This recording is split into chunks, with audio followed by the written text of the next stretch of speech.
વિદ્યાર્થી મિત્રો, આજે ફરીથી આપણે એમજીઆર ચેનલ પર મળી રહ્યા છીએ. તો આજે આપણે ધોરણ 9 ના વિષય વિજ્ઞાનના પ્રથમ ચેપ્ટરની શરૂઆત કરવા જઈ રહ્યા છીએ. અગાઉના વિડીયોની અંદર આપણે ધોરણ 10 ના વિડીયો અપલોડ કરેલા છે, પણ આજે આપણે મળ્યા છીએ ધોરણ 9 માટે. તો આપનો વધારે સમય ન લેતા હું શરૂઆત કરું. વિષય વિજ્ઞાન અને પ્રકરણ 1, આપણી આસપાસનો દ્રવ્ય. વિદ્યાર્થી મિત્રો, ધોરણ 8 સુધી તમે દ્રવ્ય શબ્દ અવારનવાર સાંભળ્યો હશે. એના કેટલાક ઉદાહરણો વિશે ચર્ચા થઈ હશે, ગુણધર્મો વિશે અભ્યાસ કર્યો હશે.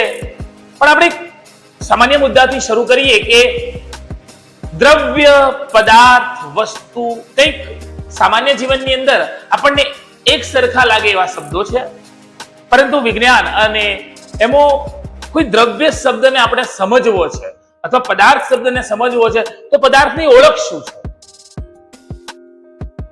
કોઈ પણ દ્રવ્ય કે પદાર્થ કદાચ એની ઓળખની વાત કરીએ તો આપણે એને બે ભાગમાં વિભાજિત કરી શકીએ અથવા બે રીતે સમજી શકીએ. પદાર્થને સમજવા માટે ભૌતિક અને રાસાયણિક આ બંને અવસ્થાઓ છે. એટલે એવું કહી શકાય કે આપણે ભૌતિક વિજ્ઞાનનો પાઠ ભણી રહ્યા છીએ. હા, આપણે ભૌતિક વિજ્ઞાનનો પાઠ ભણી રહ્યા છીએ તો પદાર્થની ઓળખ કંઈક અલગ હોય છે, અને આપણે રસાયણ વિજ્ઞાનનો પાઠ ભણી રહ્યા છીએ તો એ જ પદાર્થ કંઈક અલગ નામથી ઓળખાય છે. આપણે જોઈએ ભૌતિક અને રાસાયણિક દ્રષ્ટિએ, ધારો કે સામાન્ય સમજૂતી પ્રમાણે, બેઝિક પદ્ધતિ પ્રમાણે આપણે વિચારીએ તો ભૌતિક રીતે આપણે પદાર્થને ઓળખવો હોય તો આપણે એને ઘન, પ્રવાહી કે વાયુ સ્વરૂપે ઓળખીએ છીએ. અને એ જ પ્રમાણે એ પદાર્થની જો આપણે રાસાયણિક સમજૂતી જેવી હોય અથવા રાસાયણિક રીતે સમજવો છે તો આપણે એ પદાર્થને તત્વ કહીએ છીએ, સંયોજન કહીએ છીએ કે મિશ્રણ કહીએ છીએ. ભૌતિક સ્વરૂપ એટલે કે પદાર્થની ઘન, પ્રવાહી, વાયુ અવસ્થા જે છે કદાચ આપણે એને જોઈ શકીએ છીએ, એને મહેસૂસ કરી શકીએ છીએ, એને અનુભવી શકીએ. એના ક્રિયામાં થતા આપણે એવું કહી શકીએ કે એ પદાર્થના સ્વરૂપમાં થતા ફેરફારને કદાચ આપણે પ્રત્યક્ષ જોઈ પણ શકીએ છીએ. આ થઈ પદાર્થની ઓળખ. આપણે સૌપ્રથમ પ્રશ્ન લઈએ કે દ્રવ્ય શું છે, એટલે કે દ્રવ્ય એટલે શું અને એના ઉદાહરણો આપો. એવું કહી શકાય ન માત્ર પૃથ્વી પણ સમગ્ર બ્રહ્માંડની વાત કરીએ તો સમગ્ર બ્રહ્માંડમાં રહેલો દરેક કણ, દરેક પદાર્થ, એ પછી સ્વરૂપ એનું ગમે તે હોય, દરેક પદાર્થને આપણે દ્રવ્ય કહીશું. જે એમ કે આપણી આસપાસ છે, ચોક્કસ આકાર ધરાવે છે, એનું ચોક્કસ કદ હોય છે, એનું દ્રવ્યમાન હોય છે, એ દરેક પદાર્થ આપણા માટે દ્રવ્ય છે. એવું કહી શકાય એ દળ ધરાવે છે, જગ્યા રોકે છે, બરાબર. આવા તમામ પદાર્થને આપણે દ્રવ્ય કહીશું. ઉદાહરણો તો હાલ આપણે અગાઉ કહ્યું એ પ્રમાણે આપણી આસપાસ આપણને જે જોવા મળે છે એ દરેક પદાર્થ દ્રવ્ય છે. આપણી આસપાસ ખુરશી જોવા મળે છે, ખાદ્ય પદાર્થો જોવા મળે છે, આપણી આસપાસ પંખો કદાચ જોવા મળે છે, જે પણ ભૌતિક પદાર્થો છે જે આપણે જોઈ શકીએ છીએ એ આપણા માટે દ્રવ્ય છે. અહીંયા દ્રવ્ય શબ્દની આપણી આ જે સમજૂતી છે એ આજના, ધારો કે આપણા ધોરણ 9 ના વિજ્ઞાનના પુસ્તક પ્રમાણે અથવા આપણા સંદર્ભ પુસ્તક પ્રમાણે આપણે સમજીએ છીએ. કદાચ એવું કહી શકીએ અથવા સમજવાનો આપણે પ્રયત્ન કરીએ કે અગાઉ, એટલે એમ કહી શકાય કે ભારતીય જે તત્વજ્ઞાનીઓ છે, આપણા જે ભારતીય તત્વજ્ઞાનીઓ છે એ આ દ્રવ્ય શબ્દ અથવા પદાર્થ શબ્દની જે સમજૂતી માટે આપણને સમજાવતા ત્યારે એવું કહી શકાય કે એવું આપણને એવું કહેતા અથવા આપણને પુસ્તકોની અંદર એવું કહેવામાં આવ્યું છે કે બ્રહ્માંડ કે પૃથ્વી પરનું દરેક જે દ્રવ્ય છે એ પંચ તત્વોથી, પંચ મહાભૂતોથી બનેલું છે. જેમ કે વાયુ, પૃથ્વી, અગ્નિ, આકાશ અને પાણી. દ્રવ્યમાં કોઈ રહેલું છે તો આ પંચ તત્વો રહેલા છે. અને બ્રહ્માંડમાં કોઈ એવો ઘટક નથી કે જે આ પંચ મહાભૂત સિવાય અન્ય ઘટકમાંથી બન્યો હોય. તો એવું કહી શકીએ કે કોઈ પણ દ્રવ્ય છે તો દ્રવ્યના મૂળ સ્વરૂપે કાં તો એ વાયુ છે, પૃથ્વી છે, અગ્નિ છે, આકાશ છે, આ તો પાણી છે. આ સામાન્ય દ્રવ્યની આપણે સમજૂતી મેળવી કે દ્રવ્ય શું છે. એ દ્રવ્ય કેવું હોય, અને લાક્ષણિકતા કેવી હોય. મિત્રો, ધોરણ 9 ના તમે વિદ્યાર્થી છો. એક ચોક્કસ વસ્તુ કહીશ કે 8મા ધોરણના વિદ્યાર્થીએ 9મા ધોરણની અંદર પ્રવેશ કરી અને 9માના અભ્યાસક્રમ પ્રમાણે થોડું ઘડાતા સમય લાગશે મિત્રો, પણ ડર કોઈ તમારા મનની અંદર હોવો ન જોઈએ. થોડાક જ સમયની અંદર તમે ધોરણ 9 ના તમામ વિષયો સાથે સંકળાઈ જશો અને એ પણ તમને અગાઉના ધોરણો જેવું સહેલું લાગશે. અહીંયા આપણને દ્રવ્યની લાક્ષણિકતાઓ સમજાવેલી છે કે દ્રવ્ય કેવું હોય, એનું સ્વરૂપ કેવું હોય, એના લક્ષણો કેવા હોય. તો સૌપ્રથમ દ્રવ્યના દરેક કણ ગતિશીલ હોય છે. હા, દ્રવ્યના દરેક કણ ગતિશીલ હોય છે, મતલબ કે દ્રવ્ય એક ગતિ ઉર્જા ધરાવે છે. ત્યારબાદ એક ગતિ ઉર્જા આધાર રાખે છે એના તાપમાન પર. દ્રવ્યના કણોમાં રહેલી ગતિ ઉર્જા આધાર રાખે છે એના તાપમાન પર. આપણે એવું કહી શકીએ કે કોઈ દ્રવ્ય છે અને દ્રવ્યનું તાપમાન ઓછું છે, તો એનો મતલબ એ છે કે એની અંદર ગતિ ઉર્જા ઓછી છે.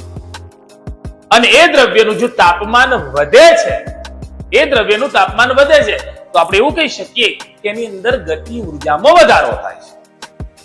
બીજા શબ્દોમાં એવું પણ કહી શકાય કે વધુ ગતિ ઉર્જા ધરાવતો પદાર્થ જે દ્રવ્યના કણોની અંદર વધારે ગતિ ઉર્જા ધરાવે છે, તો એનું તાપમાન વધારે છે.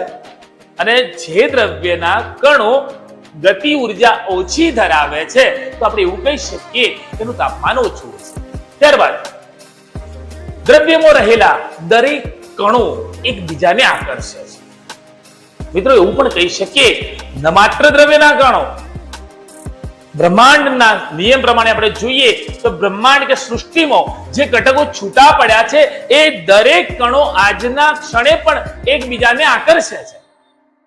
તો દ્રવ્યના કણો તો એકબીજાના નજીક છે, દ્રવ્યના કણો એકબીજાને આકર્ષે છે અને એ નિશ્ચિત દળ ધરાવે છે. મિત્રો, પ્રશ્નને યાદ રાખવા માટે કેટલાક સામાન્ય શબ્દો જેમ કે ગતિ ઉર્જા છે, તાપમાન છે, અવકાશ છે, આકર્ષણ હોવું, દળ હોવું, આવા કેટલાક શબ્દો જો યાદ રાખી દઈએ. અહીંયા અવકાશ અને સંમિશ્રિત આ શબ્દ મેં છેલ્લે તમને કહેવાનું કારણ છે કે દ્રવ્યના કણો એકબીજાને આકર્ષે છે અને સાથે સાથે એમના કણો વચ્ચે અવકાશ રહેલો છે. અવકાશ એટલે ખાલીપણું કે ખાલી જગ્યા. એક દ્રવ્ય છે અને એ દ્રવ્યના કણો વચ્ચે અવકાશ છે, તો આપણે એવું વિચારી શકીએ કે એ અવકાશ કોઈ બીજા કણ દ્વારા ભરી શકાય.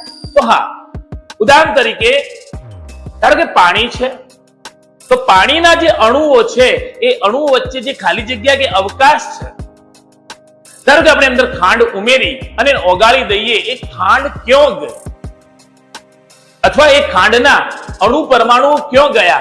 તો અગાઉ આપણે વાત કરીએ પ્રમાણે પાણીના જે અણુ પરમાણુ છે એના વચ્ચે જે અવકાશ રહેલો છે, તે ખાંડના અણુ પરમાણુએ પોતાનું સ્થાન જમાવ્યું, એકબીજાની અંદર સંમિશ્રિત.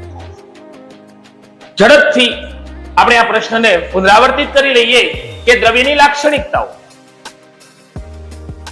દ્રવ્યનો દરેક કણ ગતિશીલ છે, કહી શકાય તે ગતિ ઉર્જા ધરાવે છે. દ્રવ્યના કણોની ગતિ ઉર્જા આધાર રાખે છે એના તાપમાન.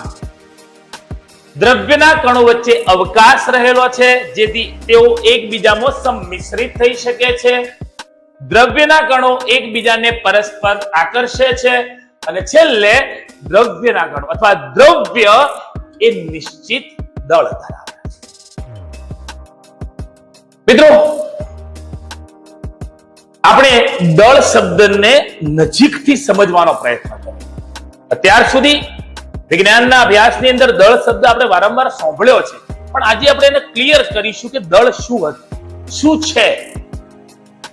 ચેનલ વિશે તમને મિત્રો થોડું કહેવું છે કે અહીંયા આપણા મુદ્દા સુધી આપણે પહોંચ્યા છીએ, તો હજુ સુધી જો ચેનલ તમે સબસ્ક્રાઇબ નથી કરી તો આજે જ અને હમણાં કરી લો. આપણે ઝડપથી આગળ વધીએ. પ્રસરણ.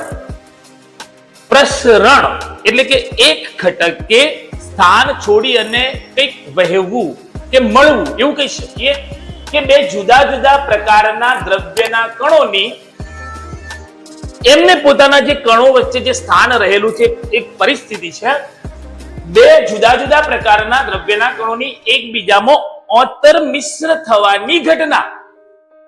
હા, એમ કે સ્થાન છોડી અને બીજામાં મળી જવાની ઘટના, જેને આપણે કહીશું પ્રસરણ. પ્રસરણ થવું એટલે કે બે જુદા જુદા પ્રકારના ઘટકો એકબીજામાં સંમિશ્રિત થવા.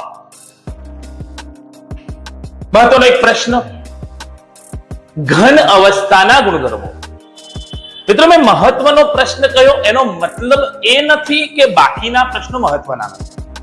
એનો મતલબ એ છે કે આ પ્રકારનો કોઈ મુદ્દાસર લાગુ પડતો કોઈ પ્રશ્ન એવો હોય કે કદાચ એ પ્રશ્નને આપણે વ્યવસ્થિત તૈયાર કરીએ છીએ તો એના અનુરૂપ જે પ્રશ્નો, જેમ કે ઘન અવસ્થાના ગુણધર્મો, કેટલાક મુદ્દાઓ અહીંયા આપણે યાદ રાખીએ તો પછી પ્રવાહી અવસ્થાના ગુણધર્મો અને વાયુ અવસ્થાના ગુણધર્મો યાદ રાખવા સરળ પડે એ હેતુસર મેં તમને કહ્યું કે મહત્વનો પ્રશ્ન.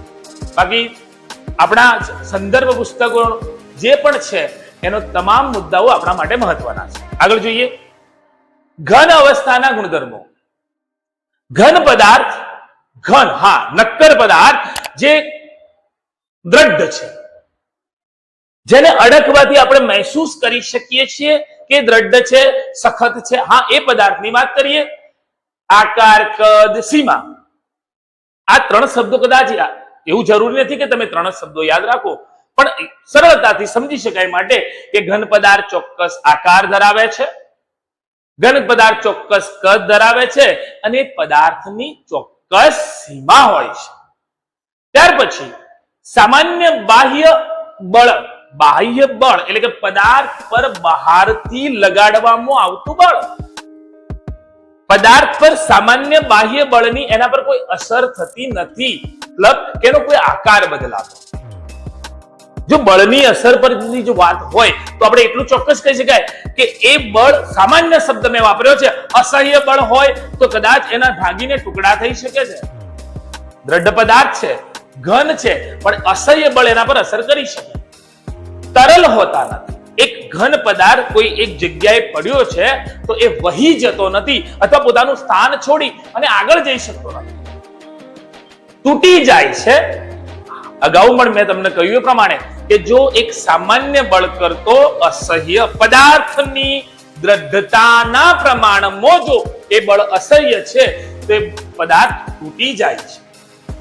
એક પદાર્થ છે સ્પોન્જ, જેને આપણે વાદળી પણ કહીએ છીએ. અહીંયા આપણે એવું કહ્યું કે હા, ઘન પદાર્થને ચોક્કસ આકાર બળ આપતા એના આકારમાં કોઈ ફેરફાર થતો નથી. અને કદાચ અપવાદ સ્વરૂપ આપણે કહીએ કે સ્પોન્જ કે વાદળી એ ઘન પદાર્થ છે અને એને ઉષ્મા એને બળ આપવામાં આવે, એને બળ આપવામાં આવે તો એ સ્પોન્જ કે વાદળી એ ઘન પદાર્થ છે અને એને બળ આપવામાં આવે તો એના આકારમાં ફેરફાર થાય છે. એવું કહી શકીએ કે દબનીય છે, દબી પણ જાય છે. તો આવું થવા પાછળનું કારણ શું છે? કારણ એક જ છે કે સ્પોન્જ કે વાદળી જે ઘન પદાર્થ છે એના વચ્ચે અંતર અવકાશ રહેલો છે અને એ અંતર અવકાશમાં વાયુ રહેલો છે. જ્યારે એને બળ આપવામાં આવે છે તો અવકાશમાં રહેલો વાયુ બહાર નીકળી જાય છે, પરિણામે એ વાદળીનો આકાર બદલાય છે, સ્પોન્જનો આકાર બદલાય છે. બળની અસર નાબૂદ કરી દઈએ તો ફરીથી પોતાનું મૂળ સ્વરૂપ ધારણ કરી દે છે. ફરીથી એકવાર પ્રશ્નનું પુનરાવર્તન કરીએ આપણે. ઘન અવસ્થાના ગુણધર્મો. ઘન પદાર્થને ચોક્કસ આકાર હોય છે, ઘન પદાર્થ ચોક્કસ કદ ધરાવે છે, ઘન પદાર્થની એક ચોક્કસ સીમા એટલે કે એને એક જગ્યા રૂપી દીધી છે, એના પર સામાન્ય બાહ્ય બળની કોઈ અસર થતી નથી. ઘન પદાર્થ તરલ હોતા નથી કે જેથી એ વહી જતા નથી. ઘન પદાર્થ દ્રઢ છે પણ એના પર અસહ્ય બાહ્ય બળ લગાડવામાં આવે તે તૂટી જાય છે. અને છેલ્લે મેં એમ કહ્યું કે સ્પોન્જ કે વાદળી એ ઘન પદાર્થ છે, એને બળ આપવામાં આવે એનો આકાર બદલાય છે, પણ બળની અસર નાબૂદ કરવામાં આવે તો ફરીથી પોતાના મૂળ સ્વરૂપે આવી જાય છે. થોડાક ક્ષણની અંદર આપણે એનું પુનરાવર્તન કરીએ. આપણે શું ભણ્યા? દ્રવ્ય, દ્રવ્ય એટલે શું, એના ઉદાહરણો, એવું પણ કહ્યું કે ભારતીય તત્વજ્ઞાનીઓને આપણા દ્રવ્યને કેવી રીતે સમજાવ્યો છે. ત્યાર પછી દ્રવ્યની લાક્ષણિકતાઓ શું છે, પ્રસરણ શું છે અને ઘન અવસ્થાના ગુણધર્મો.